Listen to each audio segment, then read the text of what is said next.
باو باپیرانمان ماندوێتی زۆریان بینی تاکو و دەرفەتی ژیانێکی باشتر بۆ ئێمە بڕەخسێنن.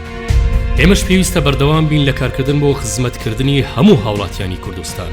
ئێمە پلانێکمان هەیە بۆ کۆتایی هێنان بە بیرۆکراسیەت و کەمکردنەوەی بربەسەکانی نێوان خەڵک و حکوومەت. لە پیلانەکەماندا کارەبا بە ڕێژەیەکی زیاتر بەدەست دەهێنین و ئاویش بە کوالیتیکی باشتر و تەندروستتر. هەروەها پێدەویستەکانی ڕۆژانەش بۆ ماڵەکان و شوێنکارەکان و خوێندنگە و ناوەندەکانی خوێندن دابین دەکەین. یەک کەس و یەک لایەن هەیە کە بە ئەزمون و ماندووبوونی خۆی پلانی وردی داڕشتۆ تاک و هەلی کاری زیاتر بۆ تۆ بڕەخسێنێت و خزمەتێکی ڕاستی بکات و کوردستانێکی ئارەمان بۆ بنیاد بنێت. ئەم هەڵبژاردنە دەرفەتێکە بۆ تۆ تاک و ژیانی خۆت و کەسانی دەوروبەر باشتر بکەیت و ببینیت کە کوردستان لە پێناو تۆدا کار دەکات. بۆ ئارامی هەلی کار خزمەت دەنگ بدەن بە قوبات تاڵەبانی کاندیدی ژمارە 1 لەسەر لستی یەکێتی نیشتیمانی کوردستان ژمارە 105.